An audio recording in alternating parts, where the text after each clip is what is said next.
Ćao svima i dobrodošli u moj novi video.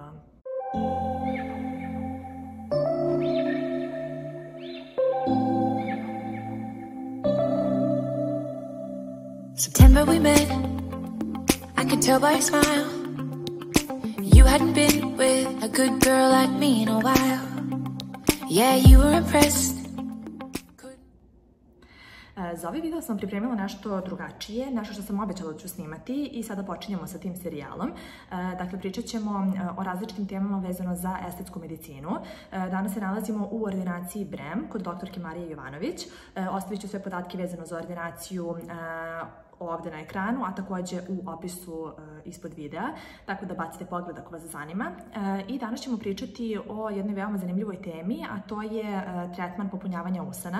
Odgovarat ćemo na neka različita pitanja, odnosno doktorka će da odgovara na neka različita pitanja, odnosno sa čime je najbolje raditi usne, koja je razlika između prirodnih i sintetičkih materijala, ko je kandidat za ovu proceduru, da li je ova procedura bezbedna i tako dalje, tako da ćete dobiti prosto odgovor na sva zanimljiva pitanja i za sva pitanja koja su vezana za ovu proceduru. Vi ako imate još neka dodatna pitanja ili bilo šta, možete slobodno da mi pišete u komentarima ili na Instagramu u DM-u, tako da ću zajedno sa doktorkom da vam odgovorim na ta pitanja, tako da slobodno pišite ako vas bilo šta zanima.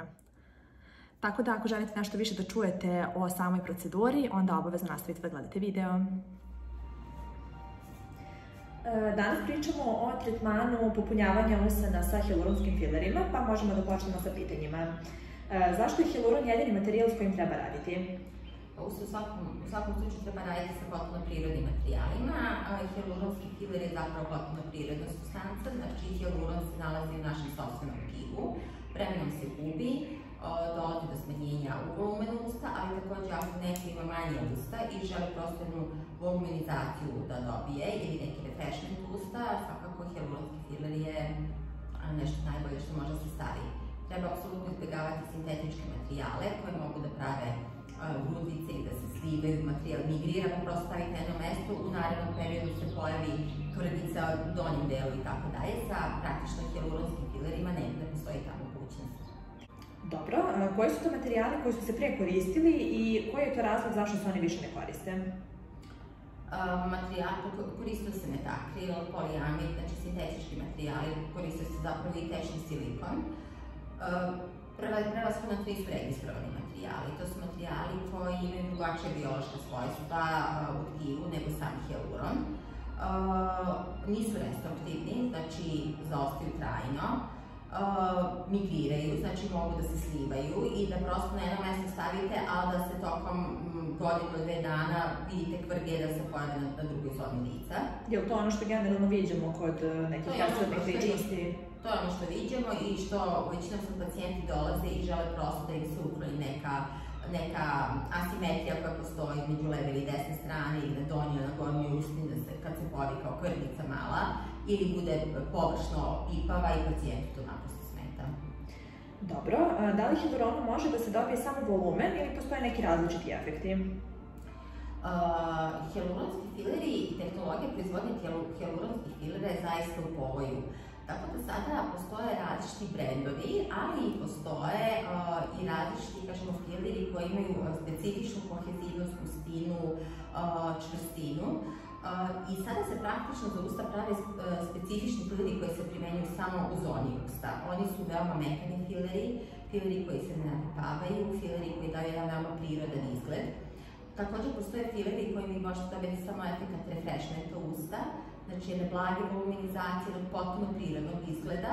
To se obično rade osobe koji imaju već po prirodi lepa usta, pa žele samo malo da naglase usta, dobiju malo bol izgled, ili starije osobe koje ne žele da im se usta nešto posebno ističu, ali ne žele da imaju one površne linijice, borice i žele prosto tu jednu preventivu da naprave. Postoje i hialuronski fileri koji daju malo veću volumenizaciju, ali ono što treba znati jeste da se sa hialuronskim filerom, ukoliko neko nikada nije stavio ništa, ne može odmah dobiti značajno uvećanje usana. Znači da vi vidite da je neko ima veoma tanka usta, ali neko nakon vremena ima malo volumenoznije usta, to znači da je on prošao već kroz 2-3 sesije aplikacije hialuronskog filera. Ako bismo želeli da dobijemo tako neki, da kažem, malo veći volumen, koliko bi trebalo da prođe vremena između tretmana? Ako, na primjer, sada uradimo jedan tretman popunjavanja usana, a želimo veći volumen, koliko bi trebalo prođe do drugog? tretmana usana? Pa nije loše ono što se kaže pustiti da hijaluron lepo legne. Tako da ta pauza trebala bi da bude bar jedno 8 nedelja, nekad i 10 nedelja, znači to je otprilike nekih 2,5 meseca i do 3 meseca i onda već može da se aplikuje naredni hijaluron, pa opet pustiti tako jednu vremensku distancu, pa ako neko želi još dopunsku volumenizaciju, opet se stavi. Treba raditi sa ekstremno kvalitetnim filerima i filerima koji daju prirodan rezultat. A po vašem mišljenju, kada najranije treba da se radi tretman popunjavanja usana? Dosta devojaka mladih, već sa nekih 16-17 godina, bi želelo da koriguju usne. Šta vi preporučujete? Pa mi se ne bi trebalo pre 18. godine raditi. Znači do 18. opet nekako pedijatrijska populacija. Sa 18 godina kad čovjek postane punoletan, znači otprilike to je po meni neko prvo vreme kada može već da se aplikuje hijaluronski filer. Naravno i želje i ukusi počinju malo da se menjaju, tako da neko ko je želeo neka ekstra malo veće usta, što ne smatram da je baš estetski lepo, može da, kako bi rekla, da uđe sad u jednu fazu da želi onako prirodni jedan izgled usana. Od 18. godine pa nadalje je potpuno bezbedno stavljanje filera. Na koliko bi trebalo da se ponavlja hijaluron i šta se dešava ako, na primjer, ne želimo više da stavljamo hijaluron u zonu usana? U principu, prvi put kad se stavlja hijaluron, uvek je najbolje početi s mekim materijalom koji daje malo, kako bi rekla, blažu revoluminizaciju usna, znači jedan manji, da kažemo, volumen, da bi on mogu prirodno da legne. U osnovi hijaluronski fileri koji se koriste u zoni usana i koji se stavljaju u toj zoni traju od nekih 9 meseci do 12 meseci. Znači, nakon 9 meseci dođe već do nekog stepena resorpcije, da kažemo, i apsorpcije, da kažemo, materijala, tako da se otprilike volumen smanji za nekih 60%, znači nikad ne dođe do kraja do potpunog gubitka volumena. Tako da, otprilike, nakon 9 meseci do godinu dana, ko želi može da ponovi proceduru, ko ne želi ne mora više da radi. Da li se usta vraćaju do to neko početno stanje kao što je bilo pre rada sa hijaluronom ili ipak ostanu malo onako jedrija i... Ostanu ipak malo jedrije usta, Dobro, da li je hijaluron kao prirodan materijal bezbedan i da li postoji nešto što možemo da uradimo ako nismo zadovoljni sa rezultatom hijalurona? Pa treba iskusan lekar da radi, znači da pacijent ima poverenje u lekara, treba raditi sa kvalitetnim materijalima, znači sa materijalima koji imaju, da kažemo, veoma dobru tu neku kohezivnost i ta neka elastična svojstva, znači koji daju prirodan izgled. Zapravo, nismo imali slučaj do sada pacijent želi da je prosto resorptivan materijal i bolje sačekati par meseci da se sve vrati na neki veoma prirodan izgled. A koji su to brendovi koji vi koristite u ordinaciji Brem? Mi radimo puno sa Juvederm filerima. Juvederm je ovako veoma fantastičan brend i mi jako lepo iskustva i dobro imamo sa tim, nikad nismo imali nikakvih problema. Jedan od novih filera koji je onako izašao na svetskom tržištu je Belotero, znači Lips koji je sad namenjen baš za zonu usana. Oni imaju neke dve podgrupe, taj shape i kontur. Znači, kako za konturisanje ivice usna, tako i za tu jednu blagu revoluminizaciju. Isto su veoma fini, prirodni, mekani fileri i daju veoma prirodan izgled. Recite mi, kakav je sam tok intervencije i šta je ono što možemo da očekujemo nakon same intervencije?